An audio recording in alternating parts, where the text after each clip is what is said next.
Figma è un software complesso. Ci hanno lavorato per oltre 2 anni senza sapere se qualcuno l'avrebbe mai usato. La sua caratteristica vincente era essere sul web. Quasi tutto ciò che facciamo è perché i clienti ce lo chiedono. Ogni anno Figma è sempre più popolare. Diverse persone ad Halloween si sono vestite da Figma. Lui è Shaw ed è stato il primo manager a essere mai assunto in Figma, quando erano ancora 10 persone e il prodotto ancora non esisteva. In questo video vedremo insieme gli uffici e Shaw mi racconterà la storia dell'azienda e il dietro le quinte di questa azienda assurda, nata pochi anni fa, che oggi vale miliardi e miliardi di dollari. Se siete designer la conoscete perché Figma per i designer ad oggi è lo strumento numero 1. In questi anni ha fatto completamente le scarpe ad Adobe, permettendo di fare tutto da browser, collaborare con gli altri, fare i propri plugin, il tutto con una community fortissima. Ma com'è nata Figma? Il tutto nasce dalla mente di Dylan, che ho incontrato anche in ufficio, che è il cofondatore. Quando aveva solamente 19 anni vince la Thiel Fellowship, una fellowship inventata da Peter Thiel, che ha scritto il libro From Zero to One, il primo investitore in Facebook, cofondatore di Palantir, mega multimiliardario, eccetera eccetera. In questa fellowship investe sui ragazzi under 20 con il prerequisito che lasciano la scuola per lavorare full time alla loro startup. E così Dylan ha fatto, senza però sapere di preciso cosa dovesse fare Figma, provando varie cose e aspettando più di 3 anni per lanciare sul mercato. Un percorso molto diverso dalle classiche startup. Eppure, nonostante ciò, il prodotto ha avuto un immenso successo e negli anni è stato utilizzato da milioni di persone, fino ad arrivare negli ultimi anni quando Adobe voleva acquisire Figma per 20 miliardi, ma alla fine, causa antitrust, non c'è riuscita. Detto ciò, quando hanno accettato di farmi fare un video nei loro uffici, ho preso un aereo, sono andato a San Francisco e sono andato a trovarli nei loro uffici al Philian Building, quello triangolare, al centro proprio downtown di San Francisco. Marcello, ciao! Piacere di conoscerti. Crystal, benvenuto. Ecco la nostra reception, è al 10° piano del Phelan Building. Come dicevo, il Philian Building è quello triangolare e loro hanno gli uffici al 5°, al 6°, al 7° e al 10° piano. Ogni piano, partendo dal 10°, ha varie sale e conferenze. È anche codificato per colore. Questa è Figma, è la nostra sala più grande. Siamo remote friendly. Molti vengono per meeting importanti. Qui le postazioni non sono assegnate ma divise in quartieri. Ecco il nostro team IT, qui vedi il nostro supporto IT, questo è il piano verde. Ecco Dylan, il nostro CEO che passa per caso. Ciao Dylan. Ciao. Stiamo girando un video per il mio canale YouTube.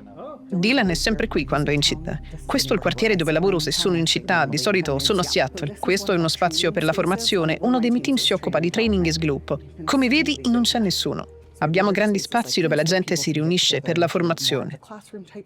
Come avete visto, ho incontrato casualmente Dylan. Questo perché i C-Level non hanno uffici dedicati, ma tutti gli uffici di Figma sono open space. I team si riuniscono in delle aree chiamate quartieri, neighborhoods, e ogni piano ha le sue sale riunioni a tema. Al 10° il tema sono gli inside jokes di Figma. Quindi zampe di procione, vedrai mani a muffin, ci sono degli inside jokes dietro questa storia. Ecco Yuki, il nostro Chief Product Officer. Ah, e questa è George, questa è una delle mie sale preferite. Ogni anno facciamo la Maker Week, simile a un hackathon. Le Maker Week di Figma sono fondamentali. È durante queste settimane che sono uscite un sacco di feature poi veramente utilizzare da Figma e permettono a tutti di essere un po' maker, che è la cultura di base di tutte le persone che lavorano in Figma e anche che utilizzano il prodotto. FigJam e Figma Slides, per esempio, sono nati dalla Maker Week. Alcuni prodotti chiave sono nati dalla Maker Week. Anche cose come i George appesi al muro nascono dalla Maker Week. Lavori da casa? Essendo a Seattle, lavoro da casa. Vengo qui qualche volta al mese in base al ruolo e team.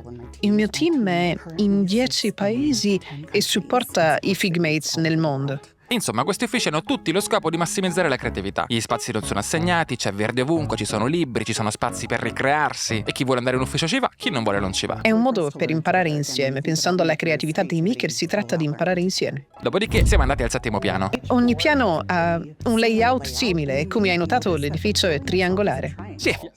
La forma iconica dell'edificio ci offre spazi fantastici.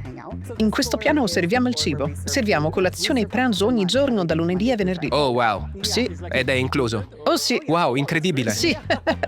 Oggi c'era cibo messicano e gli chef al centro hanno sempre un bar per panini e insalate. Inoltre ogni cucina è rifornita di snack e bevande. Quindi la parte più fina, la parte triangolare del piano, è dedicata agli spazi comuni, sia al 7° che al 10° piano. Tipo in questo piano c'è la mensa con anche una zona chill molto carina. Andiamo da questa parte. Sì. Gnam, gnam, gnam, gnam, gnam, gnam, gnam. Sì.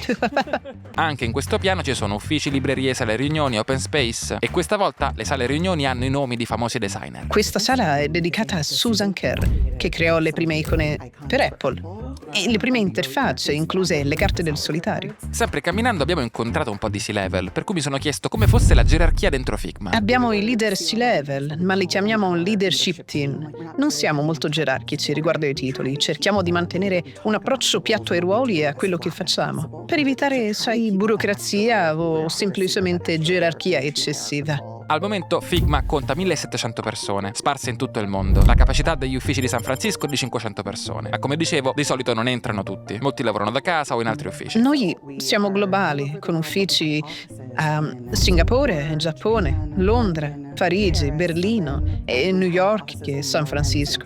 E abbiamo spazi di lavoro in posti come Seattle. Ci sono 100 dipendenti a Seattle. C'è un'altra sala che volevo mostrarti, August Deloreille. È considerato uno dei padrini del design. È uno dei motivi del nostro grande focus sull'accessibilità, nel creare un design che sia tecnicamente inclusivo. Ho già menzionato i quartieri, vedrai il quartiere Go to Market con i palloncini GTM, e oggi abbiamo un bar di caffè vietnamita. E facciamo molti pop-up diversi, specialmente di caffè. A quel punto per le scale siamo scesi al 6º piano. Adoro usare le scale perché questo è un bellissimo edificio storico. Sì, belle scale. Sì. Aspettavo un edificio più corporate. Sì, vero? Al 6º piano spesso non lavora nessuno full time. È usato più per off-site, come spazio collaborativo. Oggi qui vedrai meno gente. Personalmente mi piacciono molto le sale con divano. Ogni opera d'arte ha un QR code per scoprire gli artisti. Provengono da tutto il mondo. Ci sono altre cose interessanti al 6º piano. Abbiamo la nostra sala podcast. Bello. Questo è il mio murale preferito per le foto aziendali. Come vedete gli uffici sono abbastanza moderni, ma mi ha fatto vedere una chicca. Infatti una parte degli uffici è rimasta molto antica, preservata come una volta. Iniziamo da questo spazio più storico e familiare dell'edificio. Oh, è completamente diverso. Sembra una casa. Sembra davvero una casa. Useremo questo grande schermo per quello che dobbiamo discutere. E ci metteremo comodi su queste sedie e divani. E poco fuori da quest'area c'è anche la Mother's Room, cioè la stanza dedicata alle mamme. Credo sia uno spazio unico anche per un'azienda tech. Questo è uno spazio per le madri, che debbano allattare o prendersi un momento col bambino. Se il bambino è qui ci sono fasciatoie e spazi dedicati. È più di una sala allattamento come se ne vedono in altre aziende, che negli Stati Uniti sono obbligatori per legge. È più uno spazio per fare ciò di cui si ha bisogno. Ed è anche un ambiente molto luminoso. Poi, sempre per le scale, siamo scesi al 5º piano. Stiamo entrando nella parte triangolare del piano. Bello. Al 5º piano c'è lo spazio maker. In Figma siamo maker. Ci concentriamo sul maker con la Maker Week, ma questo è un modo per viverlo quotidianamente. È uno spazio conferenze fornito anche di materiali per arti e mestieri. Ho fatto un offsite qui col mio team e abbiamo creato delle felpe. E avere a disposizione penne, pennarelli, puzzle e pastelli ha facilitato una conversazione più generativa, perché avevamo qualcosa da fare con le mani, di nuovo la sensazione tattile dell'essere maker. Queste sono icone uniche di Figma, come sai. Avete il premio di YouTube per i 100.000 iscritti. Come avrai notato, non hai visto un solo ufficio individuale. Come dicevamo, quindi la struttura gerarchica in Figma è abbastanza piatta. Cerchiamo di mantenere la struttura dirigenziale relativamente piatta, ma con 1700 dipendenti abbiamo 300 persone che gestiscono team. Un rapporto di circa 1:5 per i team. A quel punto mi sono chiesto, ok, ma quindi quali sono le caratteristiche per essere assunto in Figma? A parte le capacità tecniche, qual è la cultura che ricercano? Una passione per il prodotto, passione per design ed essere maker è fondamentale, perché ci connette e ci alimenta tutti. Che tu sia un HR o semplicemente un designer formato. Cerchiamo anche persone molto resilienti.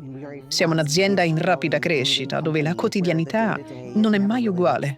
Quante persone avete assunto l'anno scorso, ad esempio? L'anno scorso abbiamo assunto circa 500 persone. È circa un terzo dell'azienda. Esatto. Sì. Ogni persona che assumiamo arricchisce la nostra cultura. Ed è ciò che vogliamo. Terminato il tour degli uffici e terminata anche la chiacchierata, avevo un'idea molto più chiara di quella che è la community e la cultura di Figma, con tanti punti in comune con un altro video che ho fatto. Infatti esattamente un anno fa sono stato in Notion. Anche loro hanno vari open space, anche loro focalizzati molto sul design, e anche loro sono un'azienda che è basata fortemente sul prodotto e sulla community. Comunque a quel punto mi sono fatto anche un giro al Config, la conferenza di Figma a cui sono stato invitato e dove sono state raccontate tutte le ultime novità. Trovate anche il resoconto su YouTube del canale di Figma. Proprio al Config ho avuto l'occasione di parlare parlare con Shaw, il primo manager in assoluto in Figma, arrivato con l'obiettivo di dare struttura al team, che nei primi tempi rischiava in realtà di disgregarsi, ancora prima che uscisse Figma pubblicamente. Per cui iniziamo dalle origini e ascoltiamo la sua storia. A inizio carriera, uno dei primi lavori fu in un'azienda chiamata Macromedia. Quando arrivai, l'industria stava iniziando ad adottare il web. Macromedia voleva creare uno strumento di authoring per il web. Mi unii al team, diventai il manager del team, poi il direttore di quell'area e infine vicepresidente dell'ingegneria. In quel periodo lavorai su Dreamweaver, lavorai su Fireworks e su progetti legati a Flash. Ho passato lì 10 anni, anche dopo l'acquisizione di Macromedia da parte di Adobe. Dopo ho creato una startup per 4 anni. Pensavo, dopo tutto questo non troverò mai più un lavoro. Così mi unii a Ed Williams, che stava creando qualcosa di nuovo. Quello diventò un medium. Volevo passare alla prossima avventura e così ho incontrato Dylan. Siamo stati presentati da conoscenti comuni. Ho pensato, oh no, un altro strumento di design. Non voglio lavorarci, voglio cambiare settore. D'altra parte però sembrava interessante. Avevamo visto altri provare a fare tool di design web-based ed erano terribili. Quello che lui ed Evan avevano fatto era in fase iniziale, ma si capiva che era veloce, solido e con del potenziale. Personalmente mi attirava, ma professionalmente pensavo di non dover accettare. Poi Dylan è una persona molto persistente. Continuava a chiamarmi e alla fine ho accettato. Quando è stato? 2015, ad agosto saranno 10 anni. Questa cosa è abbastanza inusuale. Di solito il fondatore rimane anche il manager principale o l'unico manager finché il team non si espande. E il team non si espande finché non c'è un prodotto uscito fuori che funziona. In questo caso invece il team era ancora piccolo e non esisteva ancora nessun prodotto. Però in ogni caso Dylan aveva bisogno di aiuto per riuscire a tenere il team motivato e riuscire finalmente ad andare sul mercato. Non è normale per un'azienda così piccola assumere un manager esterno. Di solito con 10 persone il CEO è il manager di tutti. E non c'è ancora un prodotto. Giusto. Figma è un software così complesso che ci lavorarono per oltre 2 anni, forse quasi 3. È tanto tempo, magari hai lavorato più del dovuto, ogni giorno, per 3 anni e non sai neanche se qualcuno lo userà. Erano arrivati a un punto in cui il morale era basso e Dylan era manager per la prima volta. La sua conclusione fu che aveva bisogno di aiuto, diciamola così. Quindi col senno di poi per me è stata una fortuna. Avevo già gestito grandi team, avevo già lavorato su prodotti simili, conoscevo il settore, ma non sarebbe successo se non avessero avuto davvero bisogno di aiuto. Lavorare 3 anni ad un prodotto prima di lanciarlo sul mercato è contro ogni regola delle startup. Di norma la prima cosa che devi fare è lanciare un prototipo chiamato MVP e prima lo fai meglio è perché così puoi testare il mercato. Poi solo se effettivamente il mercato ti dà ragione, e c'è quella che in gergo si chiama product market fit, ha senso effettivamente poi raccogliere soldi per scalare. Figma invece non ha mai fatto nessun prototipo, nessun MVP, non ha mai veramente testato il mercato e ha lavorato 3 anni ad un prodotto senza realmente sapere se avrebbe funzionato o meno. Avremmo dovuto lanciare prima. Infatti, appena arrivato dissi, ok, questo prodotto è buono, dobbiamo solo rilasciarlo. Fissammo una scadenza di 3 mesi per il rilascio. Ogni giorno scrivevo sulla lavagna quanti giorni mancavano, partendo da 30, poi 29, 28, ed era lì sul muro.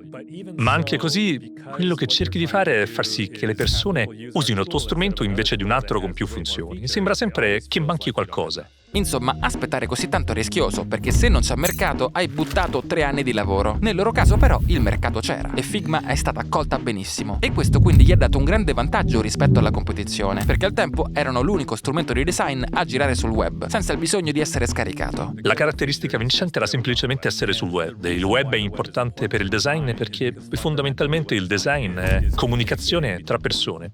Se potessi dirti telepaticamente cosa penso, non servirebbe un software. Quindi devo disegnare e tu guardi il disegno e dici ok, però in realtà e così conversiamo, iteriamo e facciamo cambiamenti. Quindi il design serve a questo, a comunicare tra più persone. E quando si collabora, avere materiale online è ovviamente meglio. Ma sebbene ora sembri ovvio, all'epoca non tutti ne erano convinti. Perché c'è l'idea che certe cose vadano fatte in privato prima di condividerle. Molti dicevano, beh, sai cosa, non voglio che la gente guardi il mio file mentre lavoro. Per alcuni l'idea non aveva alcun senso, ma per le persone per cui aveva senso era l'unico modo per farlo. Perché non c'erano altri strumenti online simili, quindi era decisamente la feature vincente. A quel punto la domanda è, ma se la killer feature era semplicemente il fatto che Figma andasse sul web, come mai non ci ha pensato nessuno prima? Beh, la verità è che proprio in quegli anni stavano nascendo e stavano uscendo le tecnologie che permettevano il fatto di andare sul web. Prima era semplicemente impossibile. Tecnologie per esempio come WebGL. Sai, c'è molto sul web. Generalmente nel front-end ci sono HTML, JavaScript, CSS. Ci sono molte tecnologie nel back-end. Ci sono altre tecnologie per la grafica, giusto? C'è SVG, il tag canvas e così via. Ma noi usiamo WebGL e WebGL non esiste esisteva davvero fino al 2015. Insomma, una volta le cose non potevano girare sul browser, che si trattasse di programmi o di videogiochi. Poi invece con la tecnologia WebGL, che usa la GPU e il browser come macchina grafica, questo è stato reso possibile e quindi adesso si può giocare ai videogiochi come se fossero in streaming. E poi soprattutto c'era ASM, che permetteva di trasformare il linguaggio di programmazione in linguaggio JavaScript, che è il linguaggio per il web. La seconda cosa è che era anche il tempo di una rivoluzione su come scrivere per il web con altri linguaggi. JavaScript è il linguaggio principale del front-end, ma c'era anche ASM.js.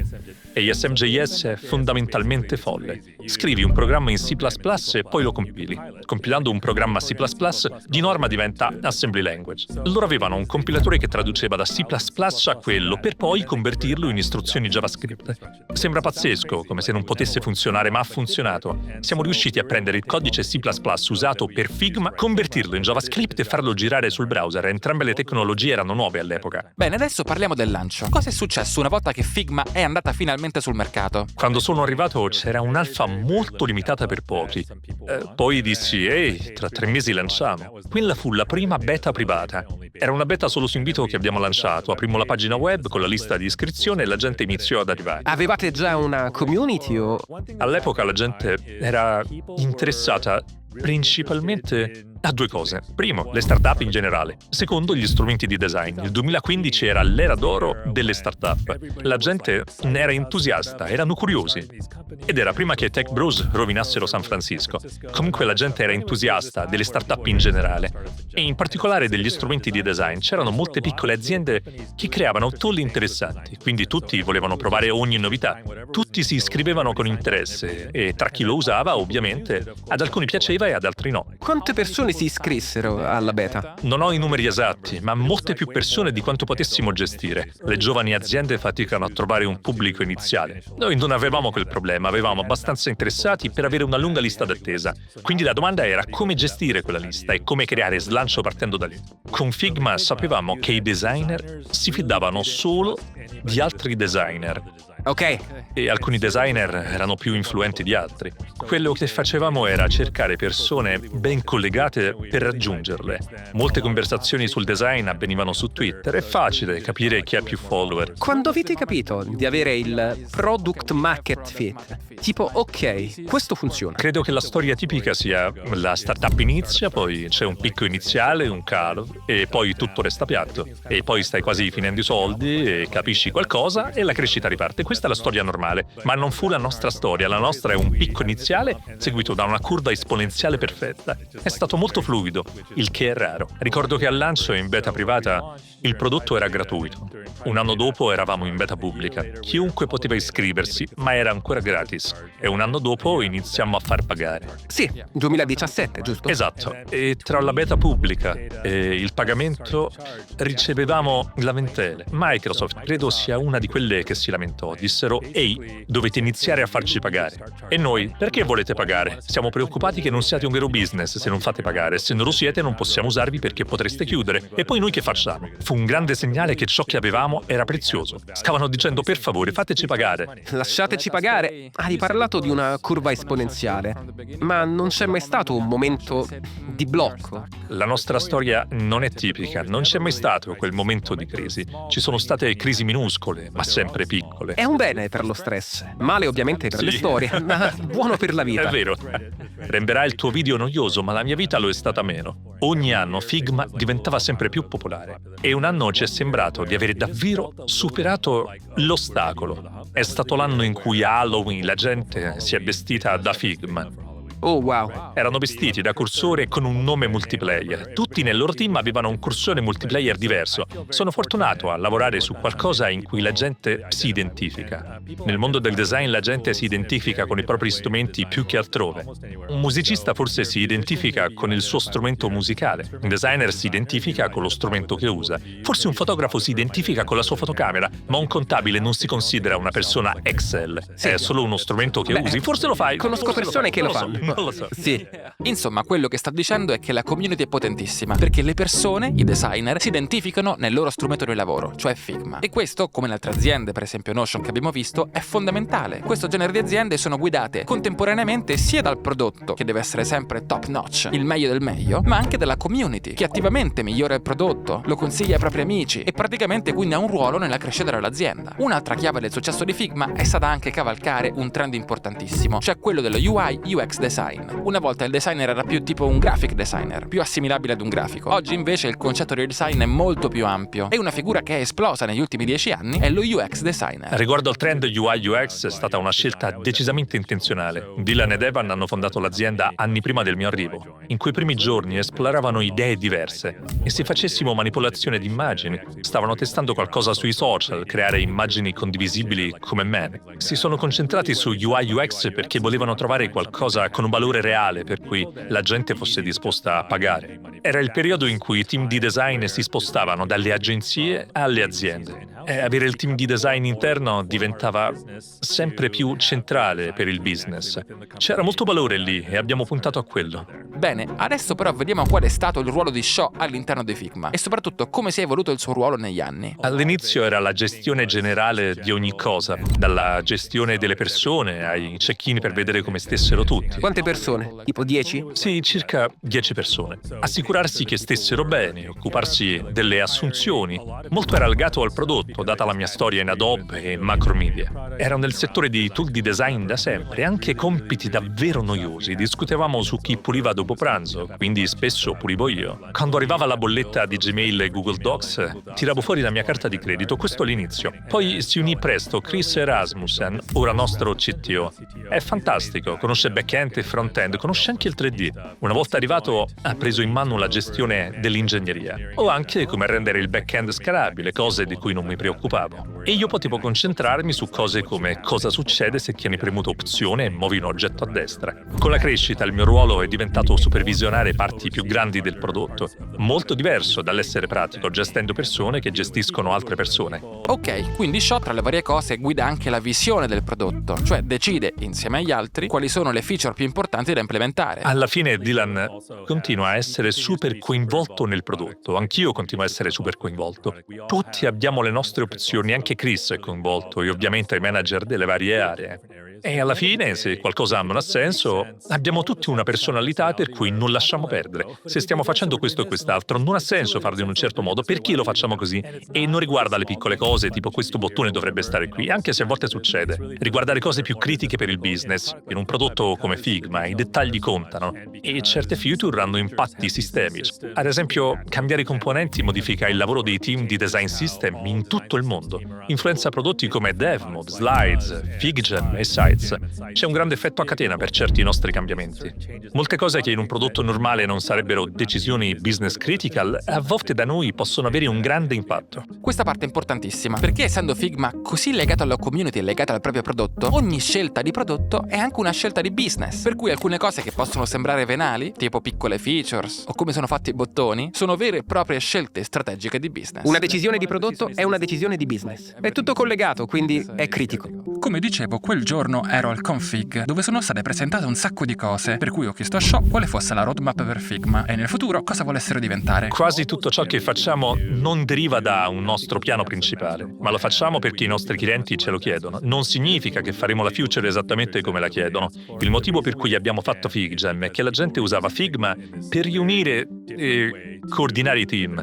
E abbiamo fatto Slides perché la gente usava Figma per fare presentazioni. Prendiamo spunto da ciò che fanno i nostri clienti. Ok, quindi è l'opposto, non create un prodotto aspettando perché la gente lo usi, piuttosto la gente usa Figma per certi scopi e quegli scopi, magari non principali, ci spingono a creare una funzione più grande. Esatto, usiamo il comportamento dei clienti per capire dove sono le opportunità. Adesso però non possiamo ignorare l'elefante nella stanza, cioè l'AI. A che serve fare il designer se tanto ormai con l'AI possiamo fare tutto, con un solo prompt? Ci sono servizi come Lovable, Replit, Code, cursor, che ti permettono di creare interi siti web a partire da solamente un prompt. Viviamo in un mondo di AI dove cose prima molto difficili diventeranno sempre più facili. A volte potevi fondare un'azienda solo perché avevi le competenze o la perseveranza di costruire un certo tipo di software, ma costruire quel software sarà sempre più facile. E quando creare software è più facile, l'importante è costruire la cosa giusta. Il design non è solo facciamolo sembrare bello, aggiungiamo i colori. Il design è letteralmente l'atto di capire cosa si dovrebbe costruire. Questo è il design. Se tutti possono creare software, andare nella direzione giusta è la cosa più importante. E ciò che la gente vorrà fare in futuro è avere una combinazione di prompting, coding e design diretto. Penso che la gente voglia poter fare tutte queste cose in modo fluido per capire cosa creare. Vedi competizioni in prodotti come Lovable o Cursor o altri nuovi tool di AI? Oppure no? Innanzitutto ci sarà sempre un ecosistema attorno allo sviluppo di prodotti. Non saremo mai il tool di riferimento per l'amministrazione di database back-end, ma c'è questo spazio dove il design incontra il codice, dove molti sperimenteranno nuovi modi di lavorare. Il nostro punto di vista è che la gente non vuole passare continuamente tra strumenti e modi di lavorare diversi, e se possono avere un unico posto dove fare un po' di design, un po' di coding, prompting, iterare e collaborare col team, pubblicare in produzione o passare il lavoro agli sviluppatori quando serve, rendere tutto questo facile, fluido e permettere alla gente di restare nel flusso è ciò che cerchiamo di fare. Insomma, quello che Xiaomi sta dicendo è che effettivamente Figma vuole diventare una super app del design, che ti permette di fare tutto. UX tradizionalmente, promptare cose, programmare pagine web, lavorare col team di sviluppo, col team di design, un po' come una volta era Adobe, che con la sua suite aveva tutto. Tant'è che, come dicevo, c'è stato un momento in cui Adobe avrebbe voluto acquisire Figma, e sono stati per 1 anno e mezzo in negoziazione, perché erano ben 20 miliardi. Però alla fine, per via dell'antitrust europea, l'acquisizione non si è fatta. Tutti sanno che anni fa Adobe voleva acquisire Figma. All'inizio eravate d'accordo. Poi l'Europa ha detto no e avete deciso entrambi di non procedere. Come è stato percepito internamente per il morale e il lavoro? E come è stato percepito il fatto che alla fine non sia andata in porto? È complicato. Penso sia vero che se avessimo lavorato insieme avremmo potuto fare cose fantastiche.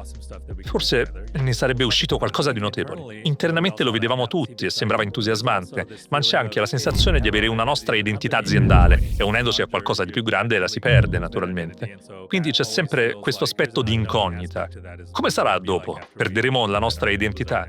Credo che le persone provassero entrambi questi sentimenti. Quando l'accordo è saltato è stato il lato opposto. Sai, positivo e negativo, del tipo ok, beh, non possiamo fare le cose fantastiche che speravamo di fare insieme, ma ora possiamo restare noi stessi e tracciare la nostra rotta. È divertente come alcune persone nei commenti ogni tanto ringraziano l'Unione Europea per aver impedito che Adobe acquisisse Figma, per paura che il prodotto diventasse scadente o troppo costoso. Detto questo, penso che Figma sia un caso studio di business fenomenale e parlare con Xiao per me è stato utilissimo. È anche divertentissimo entrare negli uffici. Se ve li siete persi, guardate anche gli altri video che ho fatto in Silicon Valley e scrivetevi in un commento cosa ne pensate, ma soprattutto iscrivetevi al canale per i prossimi video che farò in altre aziende fantastiche e con altri imprenditori interessanti.